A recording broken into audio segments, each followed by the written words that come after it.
Tungasagitsi, welcome everyone. If that was lost in translation at the beginning, I just wanted to make sure that we welcomed everyone in the Institute. I wanted to thank the organizers for having me. Also just wanted to recognize that we are on unceded Algonquin territory. Also for all of the distinguished leaders in the room, starting with Minister Anand, with Premiers Simpson and Maine, with former premiers, I see PJ here, with the Nordic ambassadors, with other elected leaders. I know that President Peter Atami from McAfee Corporation is scheduled to be a part of this meeting, and also Paul Ingoff, members of Parliament. I see Lori Idlow, member of Parliament for Nunavut here. This topic has obviously gained a lot of traction, and for really understandable reasons.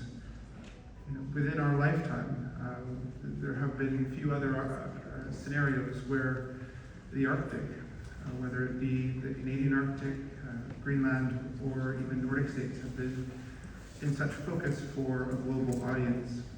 And also the fear and the concern that the global population has about the things that are happening in our homeland. So it's great to be able to talk through what we all can do today, what we can imagine working together in the future, and also the challenges that we face, some of the hurdles that we have to overcome, whether it be through UN systems, whether it be through Arctic Council, or whether it be here domestically in this country. I'd like to start just by saying that Canadian Inuit have a democracy that runs from each of our 51 communities up through to the international level. We have democratic elections. The presidents of those four regions of Canadian Inuit, Nunatsiavut, Nunavik, Nunavut, and the Inuvialu region in the Northwest Territories, serve their populations. At the national level, Inuit Tapirikinatmi serves the interests of Inuit. The four leaders who are democratically elected by their constituents then choose a national leader. I am chosen not based on my political party affiliation or even my own mandate. I am chosen to best serve the board of directors and to best serve Canadian Inuit. The priorities that I bring forward to you today are the decisions of Inuit unity that are then brought to you today for your consideration. We also have the Inuit Circumpolar Council Canada, and the four treaty organization leaders sit on that board as well. We are one of four countries that comprise the Inuit Circumpolar Council. Greenlandic Inuit, or Kalathiit Nunat, Canada, the United States, and also the Chukaka region of Russia. We are in the midst of planning a General Assembly, which will be held this summer in Iqaluit, and I imagine there will be just as much or more interest in attending and observing that meeting as there is here today. We call our collective homeland Inuit Nunat. We call the Canadian Inuit homeland Inuit Nunangat. These are terms that we have decided to use. They are self-determining terms that we ask all of you in the room to use if you are in solidarity with us. They have very distinct definitions, and they are a part of the Inuit rights movement, which started in the late 1960s and early 1970s, and continues unabated today. We have been incredibly successful in each of our own countries in charting our future and charting our course. That being said, there are still systemic barriers to the implementation of our self-determination.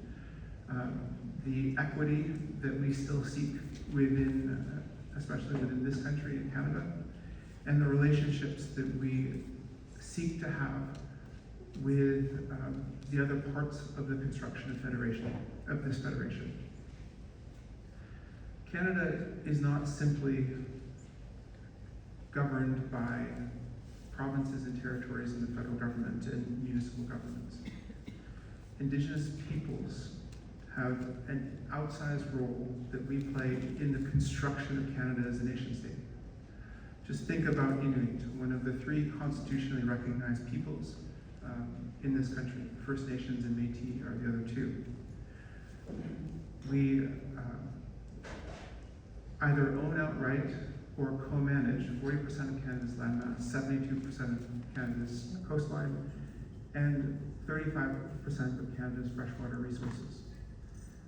We have created constructive arrangements with Canada as a nation state. The implementation of our treaties is bound under the Constitution. These are not nice, placating language. These are the obligations of the state to interact with the Inuit in very specific ways. The implementation of these treaties has been difficult. The benefit to Canada has been immense. So we stand here today at one of the most crucial times since the World War II era decision of the United States to join the Allies, and the domino effect of then the United States building a lot of the key infrastructure in the Canadian Arctic that we still use today. From Happy Valley Goose Bay to Kuujjuaq to Hawaii to Resolute Bay to Cambridge Bay to Inuvik and many other communities in between. That essential infrastructure was built based on agreements that the Canadian government made with the US, whether in World War II or in the Cold War period, that radically changed our lives, that allowed the Canadian government to coerce Inuit off of our lands into settled communities, that allowed for natural resource extraction to happen in a different way, that allowed for governance to happen in a different way. So we are now at a time where the ground is shifting again, and we have to meet this moment. Fortunately, we are meeting this moment with clarity and also with, again, the constructive arrangements that we have made with Canada as a nation state, so that our self-determination and our rights are clearly articulated in the way in which we partner and the way in which we move forward.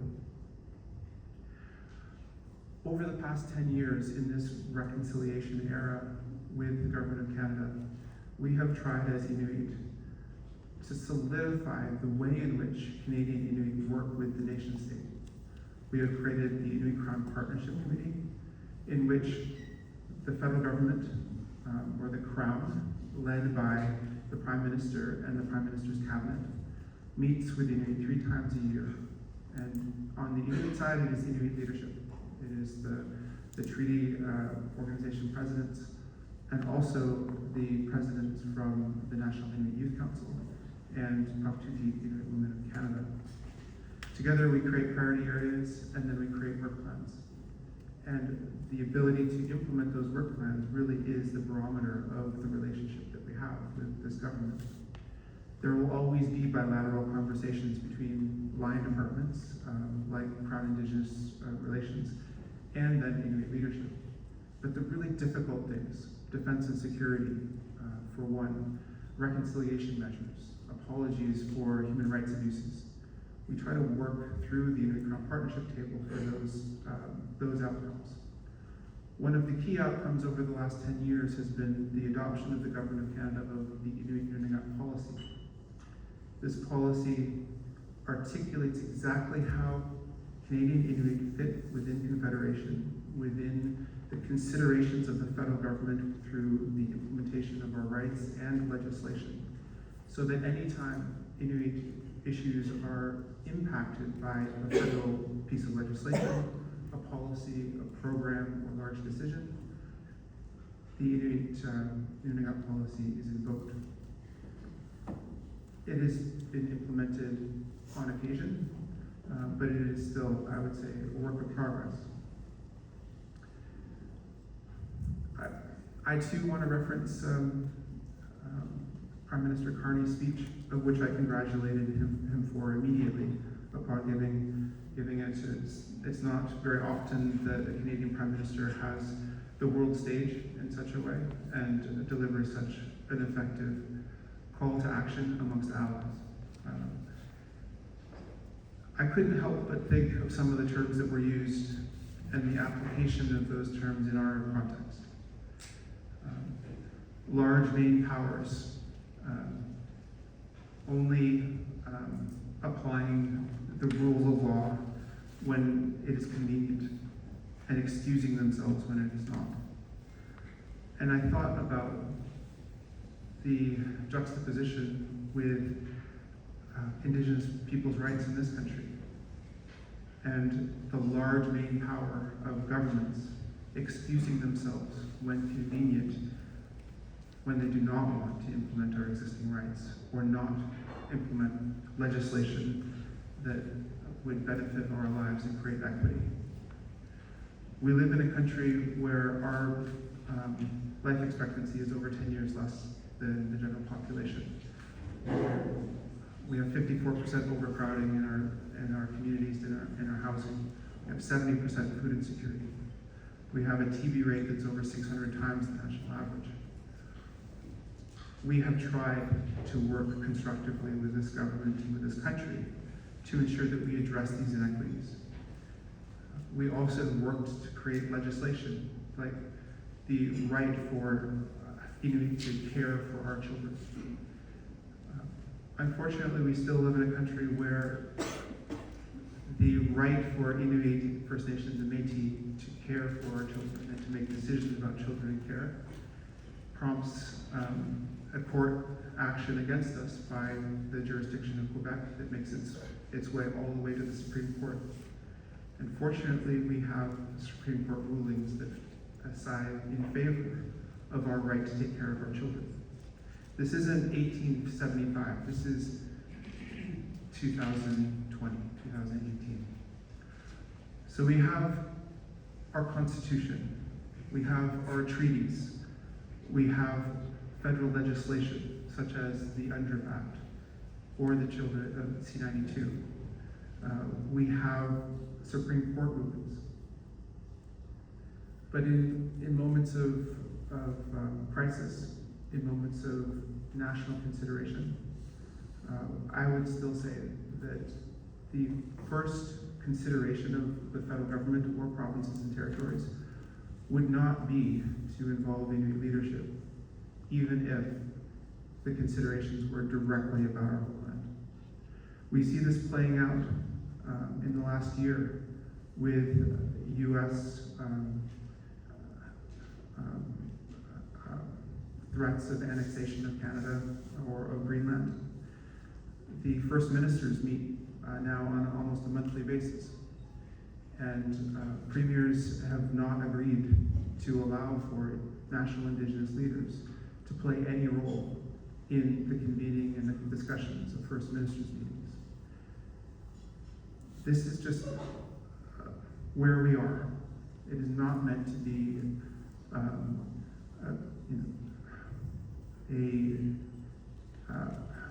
a comment that then shuts down diplomatic conversations about how we get to a better place.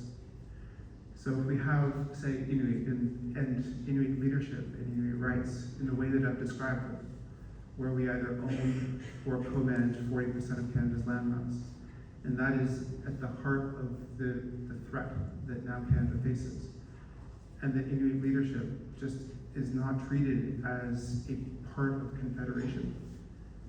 This is where Canada's argument to the world breaks down.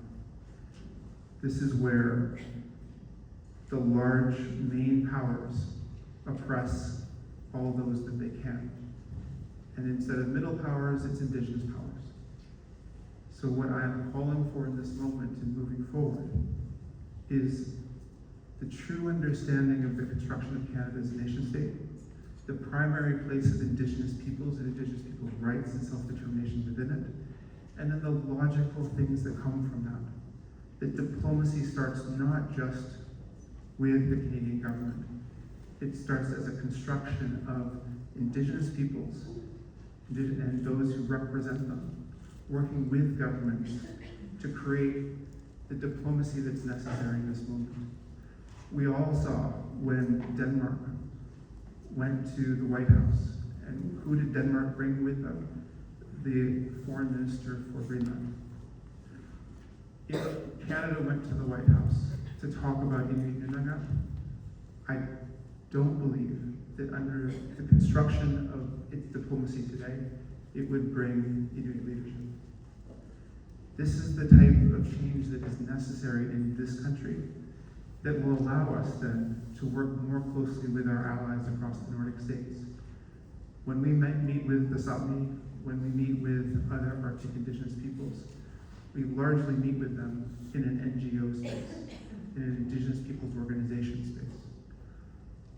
We hardly ever have the trust with our nation states to be able to move across lines between Indigenous rights holders and nation states. This is one of the powers that we are going to have to access and harness to be able to meet this moment. There is allyship in the world over the consideration of Indigenous people's rights. We are not using that particular component. We may fall back into the Commonwealth, the British Commonwealth. We might fall back into our native alliances or other alliances that we seek. But of the roughly 200 nation states in the world, there are many that uphold Indigenous people's rights, agree with us on the self-determination and self-government considerations for Indigenous peoples. Let's not lose sight of all of the assets that we have to bring to the table. I'd like to close by invoking my own academic that I bring to the room, and that's Hugh Brody. And Hugh Brody has written extensively about the Arctic and about Inuit. And in his book, The Other Side of Eden, he makes a compelling case for us to reconsider how we think about pastoral societies versus hunter-gatherer societies. I bring this up because of all of the rhetoric that we hear about why an imperial power can take over another territorial space. The argument often starts with the colonial power has not done enough to improve the land, basically, to improve the state of conditions within the space. And so therefore, they don't actually have territorial authority over it. The case has been made that Denmark has not done enough to improve Greenland, basically. I guarantee you that same rhetoric is coming to Canada and to the Canadian Arctic. But what Hugh Brody talks about is the basic misunderstanding that most Western societies have had about hunter-gatherer societies. We have often been called nomadic, but he argues that really the nomadic people are the people who come from pastoral societies, because you are dealing with a scenario where the land is only finite. If you want to maintain your society, you are going, and if there is population growth, then very quickly you run out of pastoral land, and therefore society becomes nomadic. You always need to go to a new place to be able to replicate the type of society that you've created. For all of us Indigenous people in the room, and I include the Sapmi in this, and anyone from any of our Arctic countries, if you close your eyes and you think about where you come from and your home, I'm sure that you don't just think about the town you live in. You think about where your ancestors come from. You think about where your seasonal harvesting places are, where you've camped, where you have cabins. And you think of all of that as your home. Because we are spread out over such a large area, and because the resources and the assets at our disposal are so sparse, we live in a static place. It might cover tens of thousands of square kilometers, but it is a place that is always ours.